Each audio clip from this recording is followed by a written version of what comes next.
lakini hata mashtaka katika taasisi mbalimbali za kimataifa.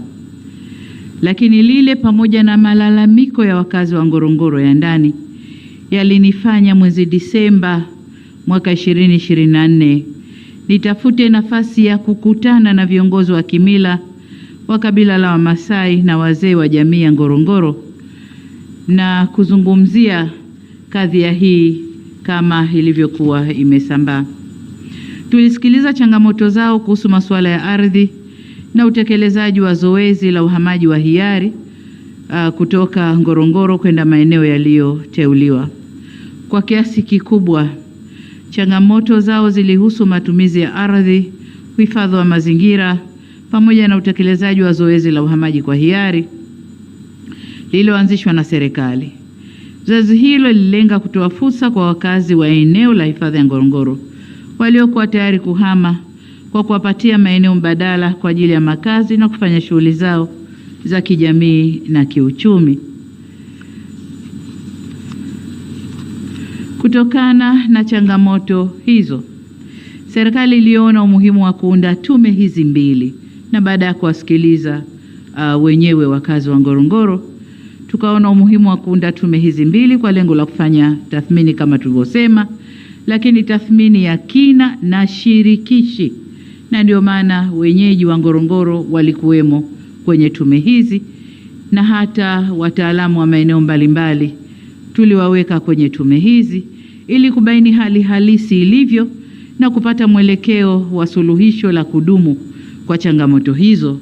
Na kwa bahati nzuri leo tumesikia taarifa zao, mapendekezo yao, lakini tumeona hali halisi kwenye klipu hapa iliyochezeshwa na wote tumeona. Lakini serikali imechukua hatua hizo pamoja na changamoto zilizojitokeza kwa sababu zifuatazo. Kwanza, Ngorongoro ni urithi wa dunia, sio tu wa Tanzania, lakini ni urithi wa dunia na uko kwenye vitabu vya dunia chini ya shirika la UNESCO. Kwa ni lazima sisi ambao tumeshushiwa Ngorongoro na Mwenyezi Mungu tulinde urithi huu wa dunia. Ni eneo pekee ambalo lina ukubwa au kina cha mita 600 kwenda chini, na ikazuka hiyo crater kwa miujiza ya Mungu, na leo mambo yale yapo Tanzania, lakini si tu matokeo yale na utajiri uliomo kwenye eneo lile. Lakini vile vile ni eneo ambalo bayanuai yake ni nzuri na haina ushindani duniani. Kuna wanyama wa aina zote, wanaokula majani na wanaokula wenzao, na kwa bahati mbaya wanakula hata watu. Tumeona kwenye filamu iliyoonyeshwa hapa. Lakini kuna wanyama wanaokula majani, tuna ndege wazuri tumewaona hapa, flamingo. Kuna vivutio vingi ambavyo si rahisi kuvikuta kwengine duniani kwenye bonde moja, si rahisi. Lakini jengine ni kwamba kuna ushahidi wa uwepo wa historia ya mwanadamu miaka milioni 3 iliyopita. Ushahidi uko pale maeneo ya Odupai, lakini pia Laetoli. Ni eneo muhimu la kuhifadhiwa kwa faida ya taifa letu, lakini pia kwa faida ya dunia. Ushahidi uko pale, wanasayansi wamefanya utafiti wao miaka kadhaa na mambo yote yako pale. Lakini pia Ngorongoro ni eneo lenye misitu ya aina nyingi. Hata tulivyoona tu kwenye ile filamu, ukiangalia tu unafurahi moyo wako msitu ulivyotanda Ngorongoro. Kuna savana, kuna woodlands, kuna maeneo ya misitu mengine, lakini pia kuna maeneo ya volkano ambazo nyingine zinaaminika bado ziko hai pale Mpakai na Olmote. Kwa hiyo ni eneo la kuhifadhiwa, ni eneo la kunyenyekewa kwa faida ya taifa, lakini kwa faida pia ya ulimwengu au dunia yetu. Ngorongoro ni eneo la kufanyia ibada na tamaduni za wenyeji wetu. Ina maana kuna watu wako Ngorongoro. Kwa hiyo watu pia ni asset. Tuna asset ya Ngorongoro kama crater fiziki yenyewe ya Ngorongoro, lakini pia watu waliomo mle na wenyewe ni asset yetu ambayo ina manufaa kwa taifa letu. Ni eneo la utalii wa shughuli nyingi. Pale kuna utalii wa game drive, kuna utalii wa kutembea kwa miguu, kuna utalii wa kuangalia ndege na kupiga picha, kuna utalii wa aina tofauti tofauti ndani ya eneo moja. Sasa kutokana na umuhimu wa eneo hilo, kuna mchanganyiko wa shughuli za watu, binadamu ambao ni aseti yetu na mifugo yao, lakini pia ule urithi wa ulimwengu ndani ya eneo lile. Sasa kwenye filamu wamesema tuko kwenye crossroad. Tufanyeje? Watu ni wetu, ni aseti yetu na mifugo tunawahitaji. Ngorongoro tunaihitaji. Tufanyeje? Kamati hizi zimetoa mapendekezo ambayo kama serikali tutakwenda kuyafanyia kazi.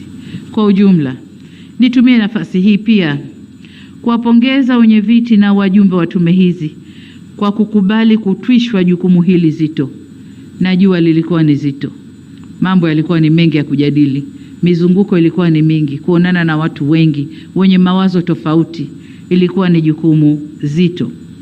Lakini ni muhimu sana kwa nchi yetu.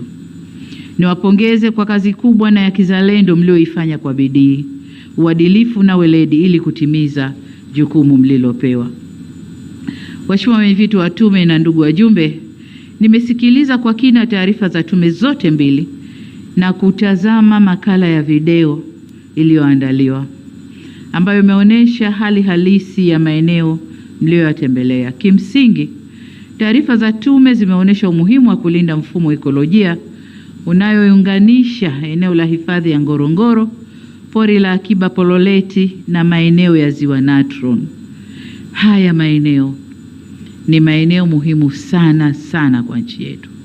Mbali ya mambo yaliyoonyeshwa hapa na yaliyozungumzwa, kuna vitu sasa tunaanza kujua viko kwenye maeneo yale na ni muhimu kwa taifa letu.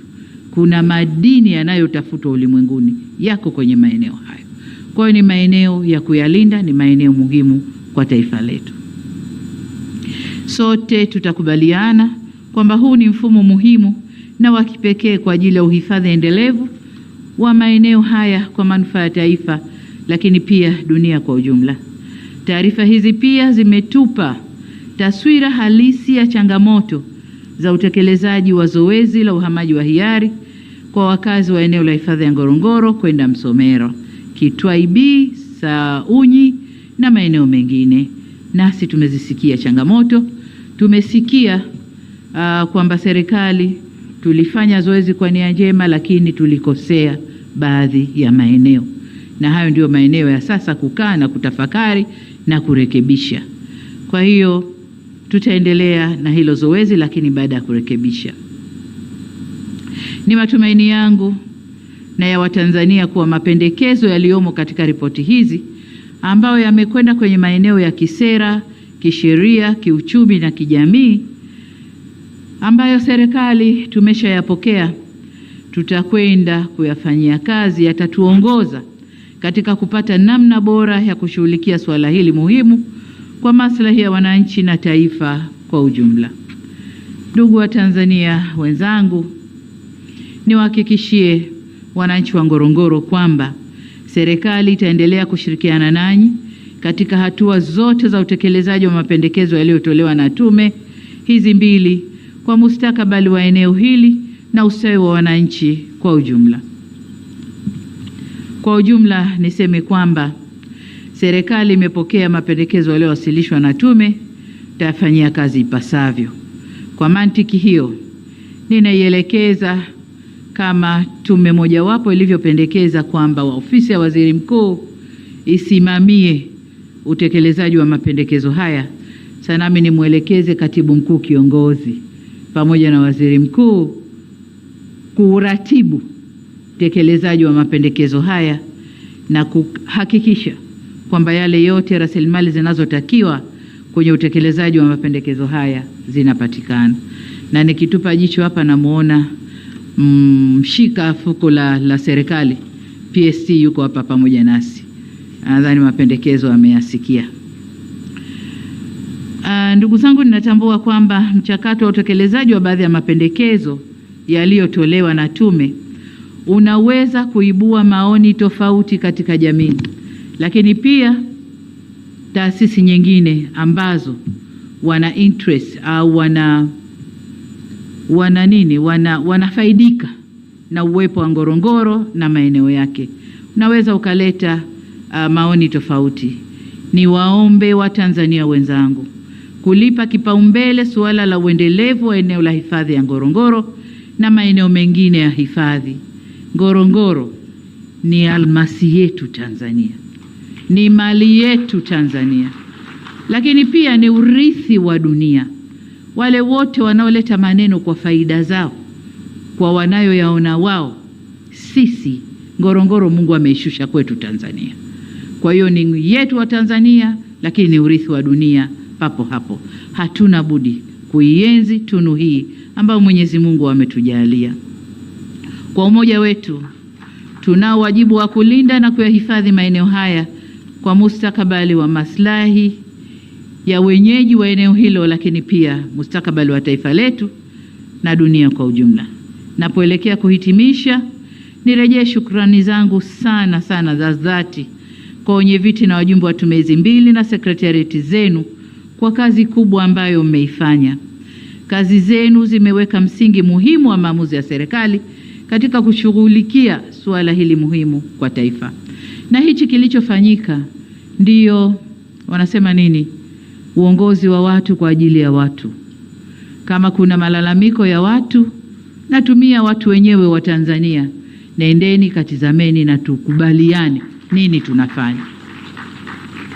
Huko miaka ya nyuma zingetoka pesa nyingi kutafuta kamati za ushauri kutoka nje, mabingwa wakati wao wametoka nje wanakuja kufanya consultative services kwetu kwa Ngorongoro ambayo ipo kwetu, tunaishi nayo.